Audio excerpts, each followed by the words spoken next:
में मौजूद हैं और वो वहाँ पर कार्यकर्ताओं को संबोधित करते हुए उन्हें इस बात का तसल्ली दिला रहे हैं, भरोसा दिला रहे हैं कि जो बहुमत उन्होंने तीसरी बार एनडीए अलायंस के तौर पर हासिल किया है, अब वो उनके पास रुकने थकने का वक्त नहीं है, बल्कि वो ज़्यादा मेहनत करेंगे, ज़्यादा काम करेंगे। और उन्होंने चुनाव के दौरान के अपने अनुभव भी साझा किए। उन्होंने धन्यवाद भी प्रकट किया है पार्टी के कार्यकर्ताओं को, चुनाव आयोग को, पुलिस प्रशासन की मशीनरी को, और चुनाव कैसे लड़ा गया, इन सारे मुद्दों पर उन्होंने अपनी ओपिनियन प्रस्तुत की। बहनों भाइयों, क्या इस वक्त का चुनाव कैसा रहा इस बार का, ये अपने आप में बेहद महत्वपूर्ण रहा है। वो इसलिए भी क्योंकि जिस तरह का ये चुनाव रहा है, इसमें कई तरह के जो मैंडेट आए हैं उसके संदेश कई तरह के हैं। ये कोई सामान्य चुनाव नहीं था, बल्कि मैं 2-3 बार ये बात कह चुका हूँ कि ये असामान्य, असाधारण और बहुत ही असामान्य हालात में लड़ा गया चुनाव था। विशेष तौर पर उत्तर प्रदेश का जो चुनाव है, इसमें कई चीज़ें बड़ी इम्पॉर्टेंट रही हैं और उत्तर प्रदेश के ही का जो मैंडेट आया है, उस मैंडेट ने कई बातें क्लियर कर दी हैं। पहली चीज़, उत्तर प्रदेश में भारतीय जनता पार्टी को अब तक का उसका 2014 के बाद का सबसे करारा झटका लगा है। तब जब उसे सिर्फ 32-33 सीटें अभी तक मिली हुई हैं, अभी काउंटिंग 2-3 सीटों पर जारी हो सकता है, कुछ डेटा आगे पीछे हो, पर बीजेपी को लॉस बहुत बड़ा है, तकरीबन 8% वोट शेयर का और तकरीबन 35 सीटों का। सबसे बड़ा दूसरा नुकसान हुआ है बहुजन समाज पार्टी का, उनके भी वोट शेयर बहुत घटे हैं।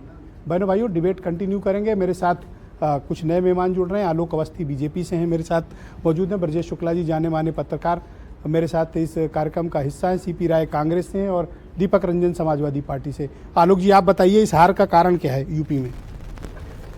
जी, सबसे पहले तो मैं आपके चैनल के माध्यम से जनता का आभार व्यक्त करूंगा कि उन्होंने तीसरी बार एनडीए सरकार बनने जा रही है, उसके लिए उन्होंने वोट किया। और प्रधानमंत्री जी की जो गरीब कल्याण की योजनाएं थी, जिस तरीके से उन्होंने देश को आर्थिक मुक्ति बनाने में अपना योगदान दिया, जिस तरीके से उन्होंने देश की रक्षा पंक्ति को मजबूत किया, तो उसके लिए पूरे देश ने एनडीए को वोट किया है। और हम जो है, जो हमने वादे किए थे हमारे मैनिफेस्टो में, हम उसको पूरा करने जा रहे हैं। हम 70 साल की उम्र के नागरिकों को जो है 5 साल का बीमा में हम उनको देने जा रहे हैं। उसमें हमने किसी भी तरह का कोई राइडर नहीं लगाया है। दूसरा, 3 करोड़ लखपति दीदी बनाने का जो लक्ष्य है, तो हम पूरा करेंगे इन 5 सालों में। और तीसरा सबसे बड़ा लक्ष्य, देश की अर्थव्यवस्था को विश्व की अर्थव्यवस्था में तीसरे स्थान पर लाना है भारत को। हम उसके लिए पूरा करेंगे। आप यूपी के कारणों का उल्लेख नहीं कर रहे हैं। यूपी में इस तरह का, देखिए, यूपी में क्या गलती हो गई आपसे? यूपी में जो है हमारी रणनीति हमने बनाई थी चुनाव लड़ने के लिए।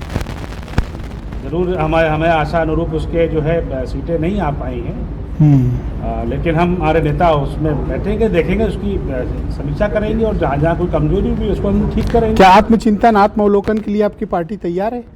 देखिए, पार्टी जनता के हित के लिए और जनता के प्रति जवाबदेह है। तो निश्चित बात है कि जहाँ पर हमें मौका नहीं मिला है जिन चीज़ों पर, हम वहाँ पे और चुस्त दुरुस्त करेंगे और उन चीज़ों को दूर करने का प्रयास करेंगे। विपक्ष ने एक फॉल्स नैरेटिव सेट करने का प्रयास किया है कई मामलों। किस मुद्दे पर? जैसे कि विपक्ष ने एक फॉल्स नैरेटिव ये करना चाहा कि हम संविधान बदल देंगे, भाजपा आएगी तो संविधान बदल देंगे। तो आपके पास तो इनफ टाइम था, आप उसको काउंटर करते? हमने काउंटर किया, प्रधानमंत्री जी ने भी कहा, लेकिन वो जो जानकारी मिल रही है कि शायद वो चीज़ें जो है लोगों के मन में भेजने में सफल हो गए। लेकिन हम फिर ये बात कहते हैं कि देश की में जो आज प्रदेश की जो स्थिति है, आज प्रदेश जो है योगी आदित्यनाथ जी के नेतृत्व में देश में दूसरा सबसे बड़ा रेवेन्यू का जो है स्टेट है। लॉ एंड ऑर्डर हमारा अच्छा है। हमने गरीब कल्याण, क्या किसी की जिम्मेदारी तय होगी?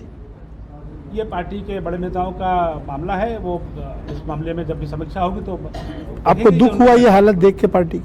नहीं, दुख तो इसलिए हमारे सभी कार्यकर्ताओं को हुआ होगा कि जब सीटें जहाँ पर हम जिन जिलों में हम नहीं जीत पाए, वहाँ के कार्यकर्ताओं को भी, हम लोगों को भी दुख तो होता ही है कि हमारी सीट और अच्छी आ सकती थी। हमने पूरा प्रयास किया, हमारे लीडर सारे ईमानदार थे, हमने सारा जनता के प्रति जो भी लोक कल्याणकारी योजनाएं थी उनको लागू किया, जनता तक पहुंचाया, अच्छा लॉ एंड ऑर्डर दिया, अच्छी बिजली की व्यवस्था दी। अधिकांश वो लोग हारे जिनको तीसरी बार आपने टिकट दिया। अब ये पार्टी की रणनीति है, कोई हारता है और कोई जीतता है। तो कांग्रेस जो है 1 सीट पर थी, वो 6 पे पहुंची है। समाजवादी पार्टी 3 सीट पे थी, वो 37 पे 37 पे पहुंची है। मैं बता देता हूं कि वो एक कंस्ट्रक्टिव जो है विपक्ष का रोल निभाएं और मोदी जी को सलाह दें कि वो उनको और क्या अच्छा करना चाहिए। ऑलराइट, मैं सीपी राय साहब को आमंत्रित करता हूं। उत्तर प्रदेश में कांग्रेस कमेटी के मुख्य प्रवक्ता और मीडिया कमेटी के चेयरमैन है। राय साहब, स्वागत आपका और बधाई कि आपकी पार्टी को 6 सीटें उत्तर प्रदेश में मिल रही हैं और आप एक बार बाउंस बैक उत्तर प्रदेश में हो रहे हैं। कांग्रेस ने यूपी की इस यात्रा के दौरान, चुनावी यात्रा के दौरान क्या महसूस किया और कौन से मुद्दे चले और आपका अलायंस कैसा रहा और उसका अनुभव कैसा रहा आपको? पहले तो आपके टीवी चैनल के सारे दर्शकों को और उत्तर प्रदेश की जनता को आभार इस मतदान के लिए और हमको ये समर्थन देने के लिए। अभी भी जो हमको 6 सीटें मिली हैं, मेरे अनुमान से थोड़ी कम है ये। मैं इससे ज़्यादा अनुमान लगा रहा था। बांस गांव में हमारा कार्यकर्ता सिर्फ 110 वोट से हार गया है। इसी तरह कुछ अभी वो सीट डिक्लेयर नहीं हुई है, अभी 3150 वोटों के मार्जिन से रुकी हुई है। अच्छा, अभी डिक्लेयर नहीं है। जी जी, लेकिन पिछली सूचना मेरे को इस तरह की कुछ थी, मैं बहुत देर से देखा नहीं मैंने। हाँ। तो हम ज़्यादा उम्मीद कर रहे थे। ये गठबंधन ने बड़ा अच्छा काम किया, गठबंधन ने मिलजुल के काम किया। एक माहौल बना बीजेपी सरकार के खिलाफ, और उत्तर प्रदेश चूँकि बैटलफील्ड है, बीजेपी का मुख्य जो बढ़त हुई है गुजरात के बाद यूपी से हुई थी। उत्तर प्रदेश के 3 शहरों ने बीजेपी को एक स्थान प्रदान किया और बीजेपी उन्हीं के कारण आगे बढ़ी। यहाँ पर अयोध्या में जिसको मुख्य मुद्दा बनाने की कोशिश की गई थी और लगता था कि उसी के नाम पर देश में चुनाव होगा, यहाँ तक कि अयोध्या की जनता ने भी बीजेपी को वहाँ पर चुनाव हरा दिया है। तो एक अलग तरह की करवट उत्तर प्रदेश ने लिया है। यद्यप पूरे देश के पैमाने पर एनडीए गठबंधन ने काफ़ी सीटें हासिल की हैं, हम वहाँ अपेक्षित अपनी जो हमारी उम्मीद थी वहाँ तक हम नहीं पहुँच पाए, उसके बारे में विचार करेंगे। लेकिन फिर भी हमने जो हमारा पुराना रिकॉर्ड था, जो हमारी पुरानी स्थिति थी, उससे बहुत आगे बढ़े हैं। यूपी के मैंडेट से क्या सीखा कांग्रेस ने, क्या मिला? यूपी के मैंडेट से हमने ये सीखा कि हम और ज़्यादा अच्छा कर सकते थे। हमने कुछ चीज़ें हमें समझ में आ रही हैं जिसके बारे में टीवी पे चर्चा टैली ऑन रखी जाए, टैली ऑन रखी जाए, टीवी पे चर्चा करने की जरूरत, चलाते रहें, टीवी पे चर्चा करने की जरूरत नहीं है। हम समझ रहे हैं चीज़ों को कि आगे और कैसे बेहतर कर सकते हैं और उत्तर प्रदेश में पार्टी को कैसे मजबूत क्या कर सकते आपका हैं। अलायंस समाजवादी पार्टी के साथ अब आगे कंटिन्यू रहेगा? रहना चाहिए, जब इतना अच्छा परिणाम दिया है। चाहिए का क्या मतलब? अब ये भविष्य की चीज़ें तो भविष्य के गर्भ में होती हैं, उसके बारे में आज इस जिक्र कैसे 6 सीट करें। जीतते ही हम आप तो जरूर तेवर दिखाने लगे रहे साहब। नहीं, हम तेवर नहीं दिखा रहे हैं, हम जरूर ये तो चाहते आपको हैं कहना कि चाहिए गठबंधन- हाँ साथ रहेंगे, आप गठबंधन चाहिए नहीं, एक ही बात हो, चाहिए दोनों- करके क्या होता है? शब्द तो एक ही बात है ना, शब्द एक ही है। शब्द का ही तो महत्व है सर। नहीं, शब्द का तो मैं खिलाड़ी हूँ, मैं शब्द जानता हूँ, लिखता तो हूँ, चाहिए पढ़ता हूँ। करके क्यों बोला आपने? मैं तो चाहता हूँ कि बना रहे वो। चाहिए का मतलब मैं चाहता हूँ कि संगठन वो बना रहे और अच्छी तरह चले, आगे चल करके और बेहतर करे। उत्तर प्रदेश के परिणाम और आप तरीके से 2-3 मिनट से लगातार बोल रहे हैं, लेकिन एक बार भी लार्जेस्ट पार्टनर सपा को बधाई तक नहीं दी आपने। नहीं, बधाई तो मैंने यूपी की जनता को दे दिया इस परिणाम को लाने उनको के भी लिए। दे दो, इतना जीत के आए उत्तर हैं। प्रदेश अखिलेश यादव को बधाई, पूरी समाजवादी पार्टी को बधाई, कहने पे दे रहे हैं। हमारे पार्टनर है वो।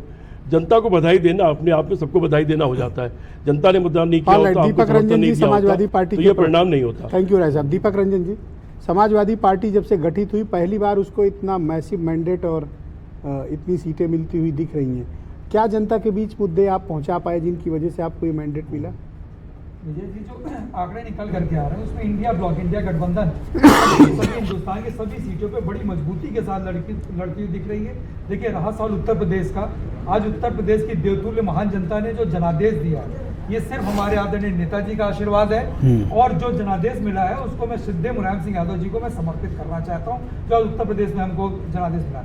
देखिए, उत्तर प्रदेश में 7 साल से डबल इंजन की सरकार चल रही है, और अगर इनके अंदर मुख्यमंत्री जी के अंदर जिसको जनता ने नकार दिया, इनकी 7 साल की डबल इंजन की सरकार रही, जिसको आज जनता ने जो जनादेश दिया इनके खिलाफ, वो इनको इनके किए हुए कामों को, इनके कुशासन को उत्तर प्रदेश की जनता ने पूरी तरीके से तो आपका मुकाबला मोदी से नहीं, योगी से था यहाँ पे। अब बात जहाँ उत्तर प्रदेश की हो रही है तो बात तो हमारा आप उत्तर प्रदेश, चलिए आप प्रधानमंत्री जी की बात करिए।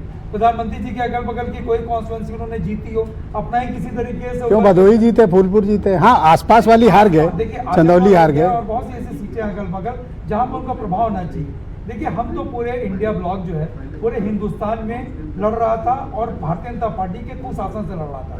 लेकिन जाहिर सी बात है, उत्तर प्रदेश में जिस तरीके से जनता के मैंडेट आया, जिस तरीके से जनता का प्यार मिला और जिस तरीके से उत्तर प्रदेश की जनता ने भारतीय जनता पार्टी के मुख्यमंत्री को नकार दिया, तो मैं समझता हूँ कि उत्तर प्रदेश के मुख्यमंत्री जी के अंदर अगर नैतिकता है तो जिम्मेदारी लेते हुए उनको अविलंब कल सुबह उनको इस्तीफा दे देना मैं इस चाहिए। पे- अगर उनके ऊपर नैतिकता है, अगर उनके अंदर है, तो उनको इसकी हार की जिम्मेदारी आपके मुताबिक कौन हाँ बिल्कुल लेकिन आप ये बताओ कौन से मुद्दे हैं, क्या कांग्रेस के साथ जाना आपके लिए बड़ा बेनिफिशियरी रहा, कांग्रेस आपको एक नेक्स्ट लेवल तक ले गई? जाहिर सी बात है विजय जी, हमारी केमिस्ट्री बहुत अच्छी रही, हम दोनों लोग ने मिल करके बहुत अच्छे तरीके से चौड़ा, जहाँ पर समाजवादी पार्टी लड़ रही थी वहाँ पर कांग्रेस पार्टी का पूरा संगठन हमारे साथ था, जहाँ पर कांग्रेस पार्टी 17 सीटों पर लड़ रही थी वहाँ पर समाजवादी पार्टी का बूथ से लेकर के सभाओं से लेकर के आगे ये कंटिन्यू रहेगा? हमारी तरफ से रहेगा। ये तो चाहिए बोल रहे हैं। नहीं, हमारी तरफ से रहेगा, ये उनका। अच्छा, जिन्हें नहीं मालूम बता दूं, सीपी राय समाजवादी पार्टी में थे, बड़े सीनियर लीडर हैं, मुलायम सिंह के साथ राजनीति में आए थे। कांग्रेस में भी सीनियर लीडर है, लेकिन हम चाहते हैं कि गठबंधन जो है इसी तरीके से बदस्तूर चलता रहे, और हम लोग जो है जो भारतीय जनता पार्टी की जो नाकामियां हैं, सारी चीज़ जो हम लोग ने और एक चीज़ में और बड़ी साफगोई से विजय जी बताना तो कमिंग जो अपकमिंग असेंबली इलेक्शन होगा 2027 का, मैं ये मान के चलूं कि यही अलायंस बीजेपी के सामने होगा? नहीं, मैंने बार बार कहा, मैंने कहा कि हाँ, देखिए, राय साहब? हमारी तरफ से रहेगा। अब राय साहब ने बयान बदल लिया भाई, कह रहे जी। देखिए, शब्द अपने बोलने के देखिए, तरीके होते आप हैं। बोलिए, विजय जी, कंटिन्यू। मैं एक चीज़ अपने कहना बोलने के चाहता हूं, तरीके होते हैं। जो मैंडेट आया है, असली खेला अब शुरू होगा। खेला मतलब? असली खेला अब शुरू होने जा रहा है। ये भारतीय जनता पार्टी के अलायंस के साथ जो भी घटक दल रहे हैं उनका हश्र क्या हुआ है। आप बिहार जेडीयू को ले लीजिए, जेडीयू अकेले अपने दम पे इतना अच्छा करती थी, क्यों राजभर गए बेचारे, इतनी मेहनत की है। राजभर को क्या हुआ, राजभर का हश्र आज क्या है आप बता दीजिए। आप शिरोमणि अकाली दल आज कहाँ है, जो अस्थि वाली शिवसेना Thank you, थी, वो all right. कहाँ है? और मैं ब्रजेश शुक्ला जी, बहनों भाइयों, हमारे साथ मौजूद हैं, बहुत ही वरिष्ठ पत्रकार हैं और पिछले 3 दशक से ज़्यादा के वक्त से उत्तर प्रदेश में सक्रिय हैं और इन्होंने उत्तर प्रदेश में काफ़ी ट्रैवल भी किया। ब्रजेश जी, इस चुनाव का क्या जनादेश आपकी नज़र में उत्तर प्रदेश में रहा?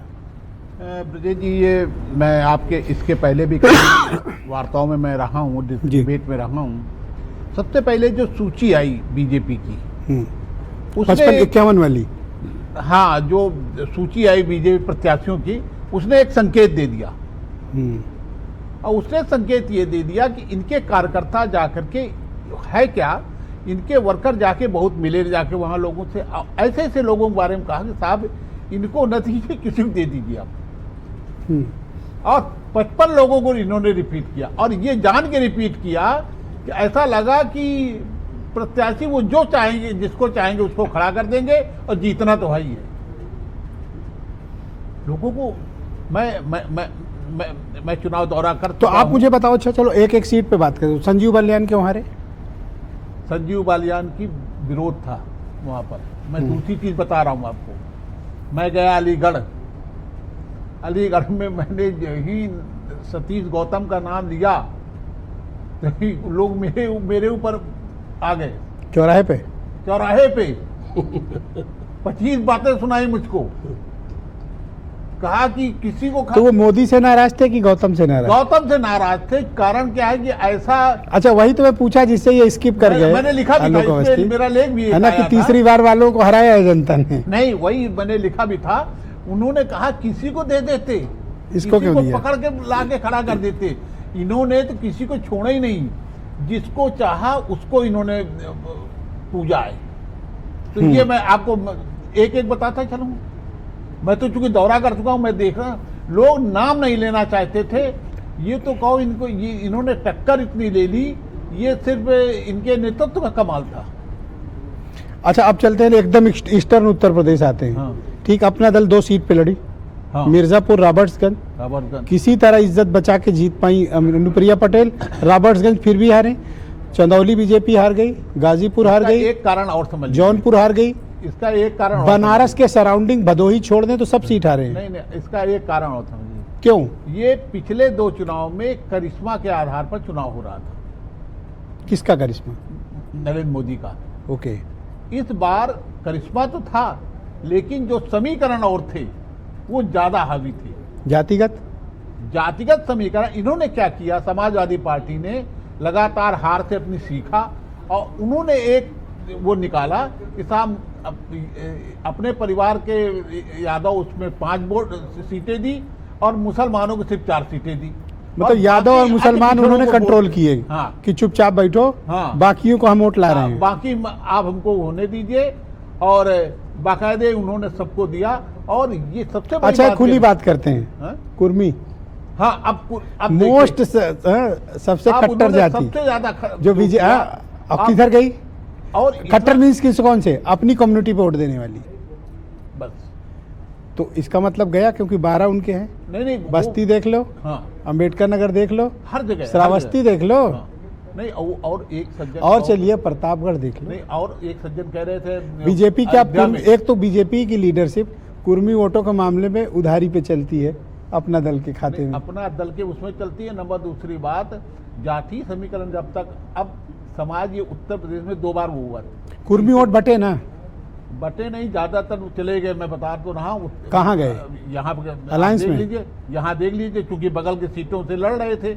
लालजी क्यों वर्मा लड़ रहे सीतापुर थे, आपने नहीं देखा? अम्बेडकर नगर से बाराबंकी देख लीजिए। नहीं तो बाराबंकी में सब चला गया, पुनिया वही तो मैं कह रहा हूँ तो चूंकि भाई, वहाँ तो कोई बीजेपी का कुर्मी नहीं था कि बीजेपी के साथ कुर्मी न जाते। नहीं, कुर्मी उसका- शिफ्ट हुए हैं अलायंस नहीं में। उसका कारण समझिए क्या है जी। उसका कारण ये है कि लालजी वर्मा देख रहा था कुर्मी की, लालजी वर्मा को वहां दिया और वहां पर दिया बस्ती में राम प्रसाद चौधरी। राम प्रसाद को अब और इनके दोनों जगह प्रत्याशी ब्राह्मण थे। हाँ, इनके दोनों जगह ब्राह्मण प्रत्याशी थे। कुर्मी उधर चला गया। अच्छा दूसरी कम्युनिटी आ जाओ, पासी कम्युनिटी, अब पासी में टूट हुई। लालगंज, हाँ चलिए, और कौशाम्बी चलिए, मैं कौशाम्बी में आपको क्या चलिए, पुष्पेंद्र की देख लीजिए। इंद्रजीत सरोज के जो बेटे हैं 25 साल के हैं, पुष्पेंद्र हाँ। सरोज। प्रिया सरोज 25 साल अभी कंप्लीट हुई। हाँ अभी पूरा किया है। हाँ? अभी और- now she is member of parliament. तो इन्होंने पुराना पूरा उलट के रख दिया। पुराने तो लोग पासी वोट भी शिफ्ट हुए अलायंस को। अलायंस को पासी वोट भी शिफ्ट हुआ और कुर्मी वोट भी हुए और अति पिछड़े, जहां जहां अति पिछड़े वोट थे। अब देखिए फरुखाबाद देखिए, अब साख को उम्मीदवार उतार दिया उन्होंने, समाजवादी पार्टी ने। तो यानी कुर्मी वोट और पासी वोट 2 शिफ्ट हुए। 2 शिफ्ट हुए और 2 ही, और जिस जाति को दिया, जैसे बिंद को दिया कहीं पर। अब आप देखिए निषाद को दिया सुल्तानपुर की। अब सुल्तानपुर का देखिए आप, सुल्तानपुर में जो निषाद को दिया उन्होंने, तो उसका क्या हुआ, निषाद वोट शिफ्ट हुआ। और भैया अब निषाद वोट अगर बीजेपी को पड़ा होता है तो राम बुहाल निषाद मेनका गांधी को कैसे हराते, और खुद निषाद का बेटा कैसे हारता? खुद निषाद वोट भी नहीं मिला। निषाद वोट नहीं मिला। और मुझे बताइए, बस्ती तो राजभर बाहुल्य सीट है, हरीश द्विवेदी कैसे हारे अगर राजभर वोट मिला तो? देखिए मैं फिर हरीश द्विवेदी हाँ। के बारे में बता रहा हूँ वही बात। हरीश द्विवेदी जितने आपने रिपीट किए हैं 3-3 बार के, तो ये बताइए कि कुर्मी वोट चला गया, पासी वोट चला गया, राजभर वोट चला गया, निषाद पूरा नहीं, लायन शेयर, करेक्ट? सहमत हैं? हम बिल्कुल सहमत हैं। ठीक, वीरेंद्र जी हमारे साथ इस वक्त जुड़ चुके हैं दिन भर के अपडेट के साथ। वीरेंद्र जी हमारे साथ मौजूद हैं और वो पूरी जानकारी आपको देंगे। वीरेंद्र जी बहुत धन्यवाद, आज आपने लगातार अपडेट दिए, खबरें हमको दिखाई और आप लगातार चुनाव के दौरान सक्रिय रहे। आप और आपकी टीम ने बहुत मेहनत करके हम तक सारी जानकारियां दर्शकों तक पहुंचाई। अब आप मुझे बताइए कि आज परिणाम में जब पहले डेटा सामने आया तब से लेकर अब तक आपने क्या महसूस किया, और इस जनादेश का वीरेंद्र सिंह क्या संदेश पकड़ पाए और क्या आप बताना चाहते हैं लोगों को?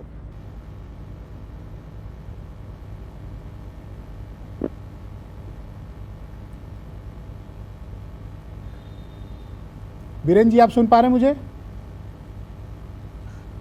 ओके वीरेंद्र जी आप सुन पा रहे हैं आवाज मुझे? नहीं आ रही, सवाल नहीं मिले अब क्या बोलेंगे?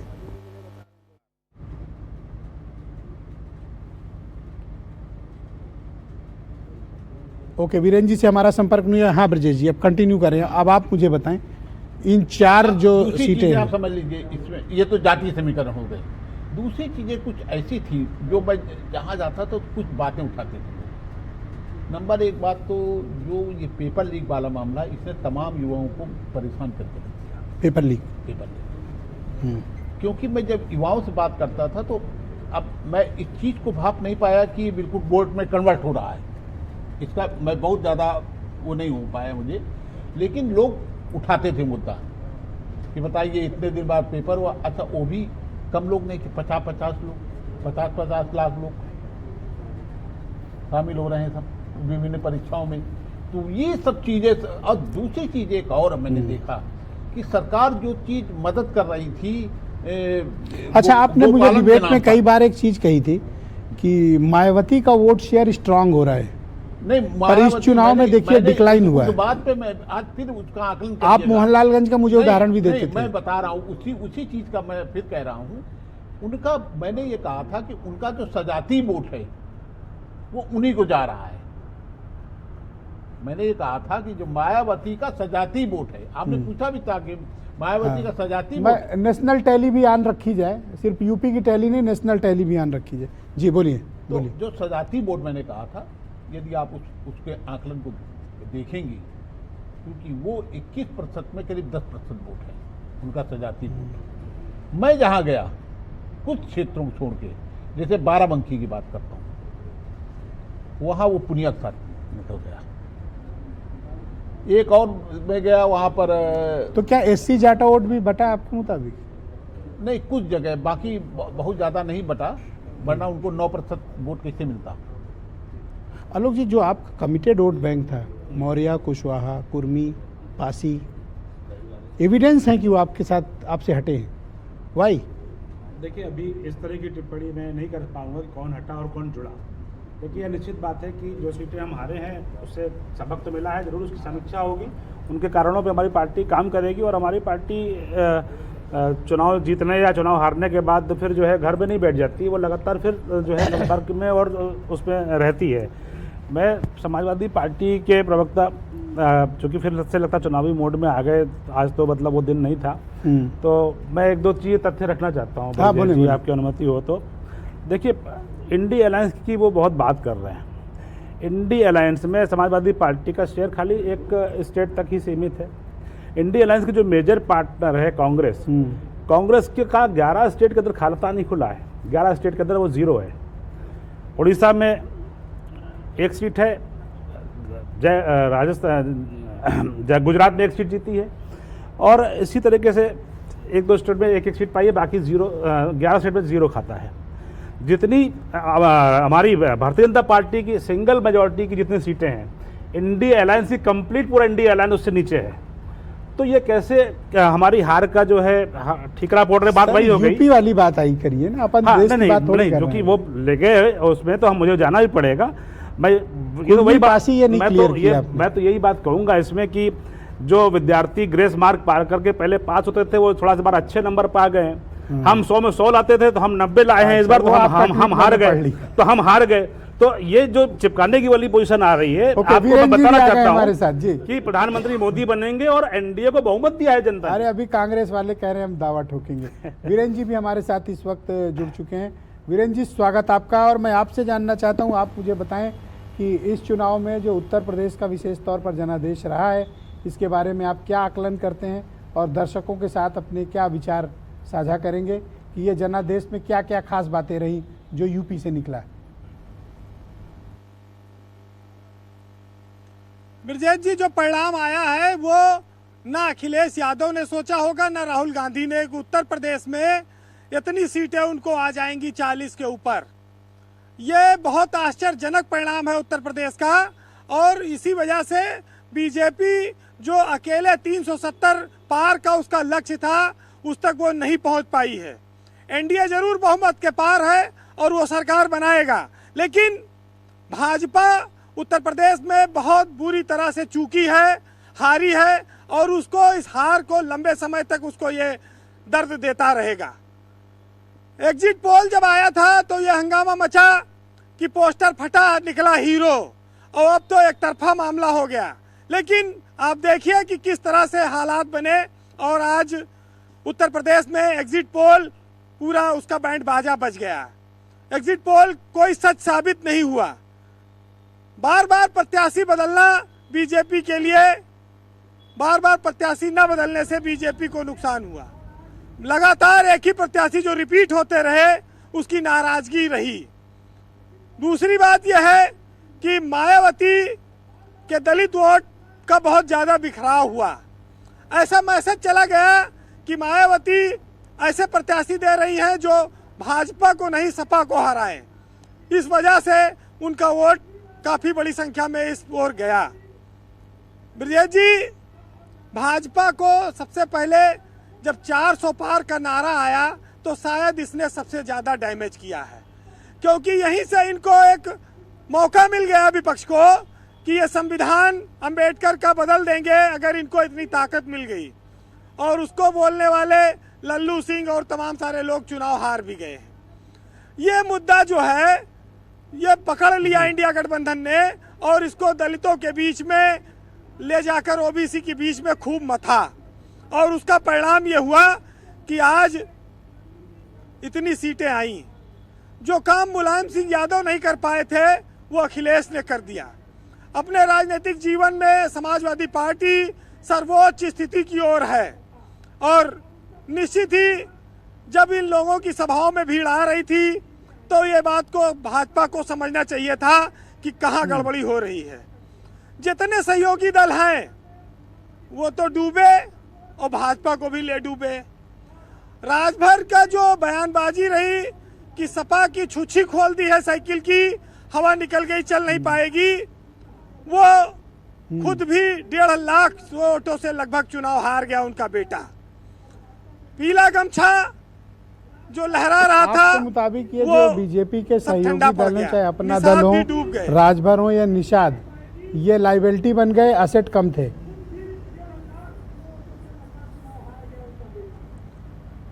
अगर लाइबिलिटी ना होते तो अनुप्रिया दोनों सीटें जीत लेती। राजा भैया के खिलाफ बोलकर क्षत्रिय समाज को उन्होंने नाराज किया, और इसका असर आप कौशाम्बी, प्रतापगढ़, सुल्तानपुर, फैजाबाद, इलाहाबाद सब जगह देख सकते हैं। तो एक अंडर करंट की बात आई। अंडर करंट संविधान पर, अंबेडकर पर था, इसको बीजेपी जान गई थी, लेकिन वो इसको कंट्रोल नहीं कर पाई। ये बात भी लोगों को मानना पड़ेगा। देवतुल्य कार्यकर्ता बोलने से खाली कोई देवता नहीं हो जाता कि आकाश में पहुंच जाए वहां से आशीर्वाद देने लगेगा। देवतुल्य कार्यकर्ता के बच्चे भी स्कूलों में पढ़ते हैं, उनको फीस देनी पड़ती है, उनको रोजगार चाहिए, उनको घर परिवार चलाना चाहिए। रैली में जाने के लिए मोटरसाइकिल में पेट्रोल न देवो और देवतुल्य कार्यकर्ता क्या पानी भरा के मोटरसाइकिल में दौड़ेगा? तो ये भी देखना होगा कि कैसे चीजें डोर टू डोर नहीं पहुंची और उनका काट क्यों नहीं हो पाया। ब्रजेश जी, राजभर तो बहुत नुकसान में रहे जी। कार एमएलसी वाली सीट कार्यकर्ता को दे दिए, लड़के को छड़ी लड़ाई दीन। अगर भाजपा के सिंबल पे लड़ाए होते तो शायद चुनाव जीत जाते, लेकिन छड़ी खड़ी हुए के बजाय लेट गई। बीजेपी और के सिंबल वो भी पे चली लड़ाते गई। तो अब शायद अकेले बचे कुछ टक्कर और दे संजय पाते निषाद, तो हैं। कम ठीक से है। कम अपने जी निषाद वोट देखिए बहुत बुरी तरह से भागा समाजवादी पार्टी की ओर। ओम प्रकाश, संजय निषाद का लड़का भी हार गया। अब एक चीज आप ये महसूस करिए कि अगर भाजपा ने जयंत चौधरी को पहले गठबंधन न कर लिया होता और वो इंडिया के गठबंधन में रहते, तो ये जो फिगर आ रही है, ये इंडिया गठबंधन की फिगर यूपी में और बदल सकती थी, ये कुछ तस्वीर और होती। अरे 7 केंद्रीय मंत्री चुनाव हार गए, टेनी हार गए, स्मृति ईरानी हार गई, महेंद्र नाथ पांडे हार गए, कौशल किशोर हार गए, साध्वी निरंजन हार गई, संजू बालियान हार गए, अजय मिश्रा टेनी हार गए, निषाद भी हार गई। तो ये बड़ी बात है। अच्छा, अब आप मुझे एक बात तो बड़ी समस्या है, क्योंकि यूपी में जातियां बहुत मैटर करती हैं, तो ये जानना एक बहुत इम्पोर्टेंट चीज़ है कि ये कुर्मी बिरादरी का वोट का क्या हुआ, पासी बिरादरी के वोट का क्या हुआ, मौर्य कुशवाहों के वोट का क्या हुआ, निषाद बिरादरी के वोट का क्या हुआ, और राजपूत वोट बिखरे बीजेपी की तरफ कंसोलिडेट रहे या राजपूत बीजेपी के खिलाफ मेजॉरिटी में गए?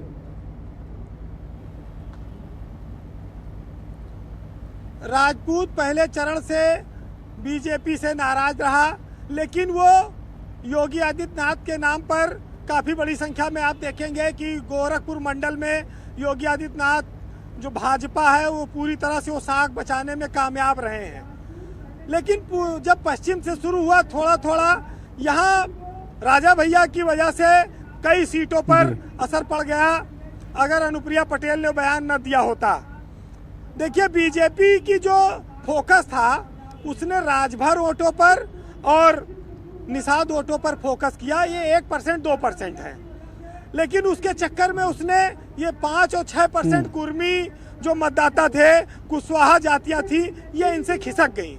इस पर ये ध्यान नहीं दे पाए और मायावती का वोट भी जो है वो आरक्षण और संविधान के चक्कर में भटक गया, वो भी जो है गठबंधन के साथ चला गया। ये भी एक बड़ा कारण रहा। देखिए, अनुप्रिया पटेल घसट घसट के पहुंची हैं, खुद जीती हैं और एक सीट वो हार गई, तो वो ऐसा बयान देके उनको क्या फायदा मिला? और जबकि राजा बीजेपी के साथ थे वो उनको, लेकिन बाद में कहीं की अपनो गए साथ हाथ पगाव ले गई साथ में। तो ये गांव में कहा जाता है ना कि नाथ अपना तो गैला गैला साथ हाथ पगाव ले गैला, तो वही वाला हाल कह दीन। लेकिन किस्मत के सब खेल है ब्रजेश जी। और लेकिन इस बात को ध्यान रखना होगा कि उत्तर प्रदेश में बीजेपी के लिए ये बहुत कठिन दौर है। 10 साल से मोदी मैजिक था, लहर थी और बीजेपी के इतने लाभार्थी थे, काम थे, उन सब पर भारी पड़ गई, बीजेपी पिछड़ गई। बीजेपी ने ऐसा शायद सोचा नहीं था, सर्वे में भी ये सब आया नहीं था, बड़ा उत्साह था कि वो 60 सीटें तो कम से कम जीतेंगे। जो मैंडेट आया है इससे उत्तर प्रदेश की अब 3 साल की जो असेंबली इलेक्शन तक की पॉलिटिक्स है उसमें क्या बदलाव आएंगे, पहला विषय। और दूसरा ये जो अलायंस है सपा और कांग्रेस का, कि क्या ये आगे बरकरार रह पाएगा?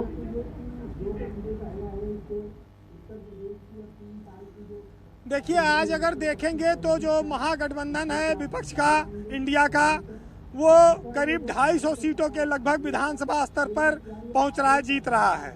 240 से 250 के बीच में उसकी स्थिति है। तो एक इसका बीजेपी समीक्षा तो करेगी ही, कोई चुप बैठने वाली पार्टी नहीं है, वो देखेगी। लेकिन अखिलेश यादव की छवि बहुत बड़ी हो गई। राहुल गांधी राष्ट्रीय स्तर पर भले बड़े नेता बने हों, लेकिन उत्तर प्रदेश में कांग्रेस अखिलेश के सहारे ही सीटें जीती है। कांग्रेस के पास अपना कोई संगठन नहीं है। तो ये बात तो एकदम साफ है कि बीजेपी की लड़ाई उत्तर प्रदेश में अखिलेश यादव के साथ ही होगी। 3 साल बाद जब विधानसभा का चुनाव होगा तो अब बहुत कठिन चुनाव होगा और बीजेपी अगर समय रहते डैमेज कंट्रोल कर पाई तो शायद वो सत्ता में रिपीट हो, नहीं तो फिर इसी तरह के लोकसभा में परिणाम आएंगे। तो ये तो अब बीजेपी के सिपे सालारों को सोचना है। और राष्ट्रीय स्तर पर क्या होगा, राजनीतिक उथल पुथल क्या होगी, ये लोग आगे देखें। लेकिन ये जान लीजिए कि जातियों में जो बटा हुआ उत्तर प्रदेश है उसकी अभी तक कोई काट नहीं निकल पाई है। अब बीजेपी को बहुत ज़्यादा मंथन करने की ज़रूरत है कि छोटे छोटे दलों को साथ लेकर भी कोई बहुत फायदा नहीं हुआ। सबको सम्मान दिया, अगर लोकदल का देख लिया जाए, इसके अलावा कोई बहुत ज़्यादा उसको लाभ नहीं रहा। ब्रजेश जी, किस्मत का खेल है, वो राजा को रंक बनाती है जनता है। जब वो सो जाती है तो राजपाट दिए रहती है, जब जाग जाती है तो करवट लेती है, बदल देती है। ये सब लोकतंत्र का खेल है। लेकिन भाजपा का अपने दम पर बहुमत न आना, इसका सबसे बड़ा कारण उत्तर प्रदेश है। अगर उत्तर प्रदेश से उसको समर्थन मिला होता तो वो केंद्र में अकेले बहुमत पे आती, इसमें कोई शक नहीं। लेकिन अखिलेश यादव और राहुल गांधी के लिए भी आप तारीफ करेंगे कि उन्होंने उत्तर प्रदेश से एक नई लकीर, एक नई रोशनी विपक्ष के लिए पैदा की है कि वो लड़ने में सक्षम है। जनता ने उनको काफ़ी बढ़ चढ़कर समर्थन दिया है। वैसे जब पार्टी बहुत बड़ी हो जाती है तो कई बार जब आप जैसे बहुत बड़ा संगठन हो जाए तो जिसको काम सौंप पे नीचे तक लोग ढीले हो जाते हैं। बार बार चुनाव जीतने रहे हैं तो कहीं मोदी ही है, जिता देंगे, 400 पार का नारा है, जीत जाएंगे। तो एक छोटा सा किस्सा है कि एक बार एक मालिक ने अपने नौकर से कहा कि रात में लेटा था तो कहा यार कमरे में मच्छर बहुत हैं, ये मच्छर मार दो। तो नौकर भी बहुत आलसी था, वो पड़ा रहा। थोड़ी देर बाद फिर मच्छर भनभनाने लगे। तो मालिक ने नौकर से कहा कि अरे तुमसे कहा था कि ये मच्छरवा मार दो और ये फिर भुनभुना रहे, कहाँ से आ गए? तो नौकर होशियार था, उसने कहा मालिक हमने तो सब मच्छरवा मार दिए थे, ये तो मच्छरों की विधवाएं हैं जो भुनभुना रही हैं, आके रो रही हैं, सब नर तो मर गए। तो जब चुनाव में ऐसे ही दूसरों के भरोसे व्यवस्था टाली जाएगी तो फिर बाद में भनभनाहट की आवाज़ सुननी पड़ेगी। तो दूसरों पर, तीसरे पर, चौथे पर टालने की आदत जी से वीरेंद्र जी, conclude बचना करें। होगा। वैसे अपने यहाँ एक बड़ा हमारे यहाँ एक बड़ा प्रसिद्ध दोहा है कि हार जीत पर, कि वकीलों के लिए हाँ। कहा जाता है कि रहीमन इस संसार में सबसे सुखी वकील, और जीत गए तो वाह वाह, हार गए तो अपील। तो ये एक और सुन लीजिएगा, एक साहित्यकार ने लिखा है कि मलाल हाँ, है जी। मगर इतना मलाल थोड़ी है, ये आंखें रोने की शिद्दत से लाल थोड़ी हैं, और बस अपने वास्ते फिक्रमंद हैं यहाँ सब लोग, यहाँ किसी को किसी का ख्याल थोड़ी है। और मज़ा तो तब है कि हम हार कर भी हंसते रहें, और हमेशा जीत जाना ही कमाल थोड़ी है। बहुत शुक्रिया। और मैं कहना चाहता हूं कि इस चुनाव आपने परिश्रम की पराकाष्ठा की, बेहतर चुनावी प्रबंध रखा, और भारत समाचार के दर्शकों को आपने हमेशा आगे रखा, और आपके नेतृत्व में जिस तरह से टीम ने काम किया है, आप साधुवाद के पात्र हैं। आपकी पूरी टीम बधाई के पात्र है। इस चुनाव के शुरुआती पहले दिन से लेकर और आज परिणाम आने और उसका विश्लेषण तक आपने और आपकी टीम ने जितनी मेहनत की, जितनी योग्यता के साथ, जितनी तेज़ रफ्तार के साथ, जितने सटीक विश्लेषण के साथ, और सभी आयामों पर आपने भारत समाचार के दर्शकों को जानकारियां दी, इसके लिए मैं प्रधान संपादक होने के नाते आपका और पूरी टीम को बहुत बधाई देता हूं और साधुवाद देता हूं कि आप सबने बहुत मेहनत की और चैनल को ऊंचाइयों पर पहुंचाया, बुलंदियों पर पहुंचाया। बहन भाइयों, इस परिचर्चा को आगे बढ़ाएंगे। सीपी राय साहब मेरे साथ मौजूद हैं, कांग्रेस के मुख्य प्रवक्ता हैं। इस चुनाव में एक खास बात हुई है, समाजवादी पार्टी नंबर 1 पार्टी बनी है, Bharatiya Janata party party number 2 हुई है, और एक इम्पॉर्टेंट चीज़ है, बीएसपी को पीछे करके कांग्रेस पार्टी उत्तर प्रदेश में वोट शेयर के मामले में, जी हाँ नोट करिएगा, वोट शेयर के मामले में तीसरे नंबर की पार्टी बनकर उभरी है। More than 9.56% vote share. अभी फाइनल काउंटिंग आनी बाकी है, पर मोटे तौर पर आप मान सकते हैं कि कांग्रेस को उत्तर प्रदेश में 10% का वोट शेयर मिला। वोट ये- शेयर के मामले में बीजेपी नंबर 1 है अभी भी स्टेट के अंदर। 43% हमारे पास मैं वोट इनके है। अलायंस की बात अच्छा कर रहा हूं। हाँ वो तो आप वैसे ही हो सीट के हिसाब से मैंने कहा। अच्छा। वोट शेयर पे तो अलग, लेकिन ये बीएसपी से आगे चले गए। हाँ, ये चले गए। बधाई नहीं दोगे? हाँ, नहीं मैं बधाई देता हूँ कांग्रेस को। मैंने कहा भी कि वो 1 से 6 पर धन्यवाद पहुंचे हैं। धन्यवाद। तो नाउ व्हाट नेक्स्ट? आगे की क्या तैयारी आपको लगता है कि आप खोए हुए वोट बैंक को वापस पा रहे हो? निश्चित तौर पर वो तो उन्हीं के यहाँ रखा है सब। दोनों मिलकर ही चलेंगे, दोनों मिलकर चलेंगे, और अब तो आपसे खतरा होगा। 2027 की तैयारी करेंगे अब 2027 की तैयारी करेंगे और आगे निगाह रखेंगे। और वैसे राजनीति में किसके ऊपर? राजनीति में 24 घंटे बहुत महत्वपूर्ण होते हैं। अभी रिजल्ट निकला है, देखते हैं अगले 24 घंटे के क्या क्या परिस्थितियां बदलती हैं, क्या क्या होता है, उस पर निगाह रखनी पड़ेगी। तो क्या आप 27 की तैयारी के लिए आप लोग अभी से जुटेंगे? हालांकि बिल्कुल। बहुत अर्ली क्वेश्चन है ये, बट ऐसा तो है। नहीं, बिल्कुल 2027 के लिए मिलजुल करके अपना काम शुरू करेंगे और उसको लक्ष्य बना करके काम करेंगे। ऑलराइट, दीपक रंजन जी, मैं आपसे जानना चाहता हूं कि समाजवादी पार्टी सीटों के मामले में बड़े नंबर 1 आई हो, पर आप बीजेपी से वोट शेयर के मामले में भी 8-9% पीछे हैं। आपका वोट शेयर अराउंड 33% के आसपास आ रहा है। पर मैं आप सबका जोड़ दूं, कांग्रेस का भी, और भदोही की एक सीट आपने टीएमसी को लड़ने की दी थी, तो अराउंड आपका वोट शेयर 44.3% हो रहा है, जो बीजेपी से करीब 1.5%। तो ज़्यादा आप नहीं है, बढ़ आगे हैं। ऐसा नहीं कि कोई आप बहुत, आपका वोट शेयर कोई बहुत आगे चला गया। देखिए विजय जी, अभी आदरणीय आलोक अवस्थी जी पूरे देश की बात कर रहे हैं। मैं आलोक भाई को बताना चाहता हूँ कि हम सिर्फ उत्तर प्रदेश में समाजवादी पार्टी लड़ी है, उत्तर प्रदेश के बाहर समाजवादी पार्टी ने कोई कैंडिडेट नहीं उतारा। अभी आदरणीय आलोक भाई सब कह रहे थे कि सिर्फ उत्तर प्रदेश में है समाजवादी पार्टी और बाहर नहीं है। देखिए, लोग जो हमको एग्जिट पोल से लेकर के जितने भी सेफोलॉजिस्ट थे समाजवादी पार्टी को या इंडिया ब्लॉक को उत्तर प्रदेश में कितनी सीटें दे रहे हैं। तो हम जिस तरीके से बढ़े हैं, जिस तरीके से हमारा पीडीए परिवार बढ़ा, जिस तरीके से हम दलित शोषित वंचितों की आवाज़ हमने उठाई है, और जिस तरीके से सड़क से लेकर के सदन तक, देखिए बात अभी संविधान की हो रही थी, संविधान खारिज करके आरक्षण को बदलने की बात ये हमने नहीं कही, इसकी शुरुआत भारतीय जनता पार्टी के लोगों ने की थी। लल्लू सिंह चौहान जी ने भरे मन से कहा था कि हम संविधान खारिज करके हम आरक्षण को खत्म कर देंगे। आज हासिल क्या हुआ? अरुण गोविल जी ने कहा था जैसे तैसे वो जीत पाए चुनाव, और किस तरीके से जीते पूरे देश। अब एक अगला सवाल ये कि अखिलेश यादव करहल की सीट छोड़ेंगे या फिर कन्नौज छोड़ेंगे? अब अब देखिए ये तो कल जो है इंडिया ब्लॉक की कल बैठक होनी है, इंडिया गठबंधन की कल बैठक होनी है दिल्ली में, उसमें कई सारी चीजें निकल करके आएंगी।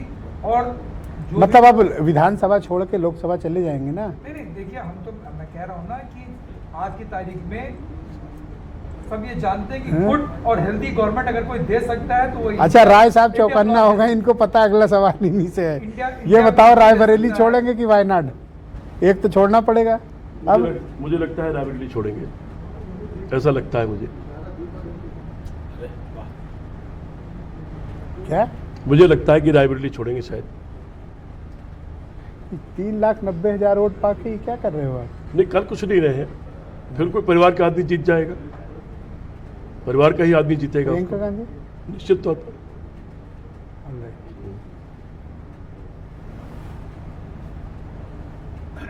ये तो बम फोड़ा इन्होंने। मतलब ये है कि यदि राहुल गांधी छोड़ेंगे तो प्रियंका जी यहाँ पर चुनाव लड़ सकती है, जी। आपका मतलब ये है? जी, ओके, ऑल राइट। बहनों भाइयों, एक छोटा सा ब्रेक लेंगे, ब्रेक के बाद हम हाजिर होते हैं। कुछ और भी मेहमान हमारे साथ जुड़े हुए हैं और इस चर्चा को अभी हम लगातार जारी रखेंगे। आज मेरे पास एनालिसिस का भरमार है, मुझे लगता है अगर रात भर भी चर्चा करें तो ये चर्चा बंद नहीं होगी।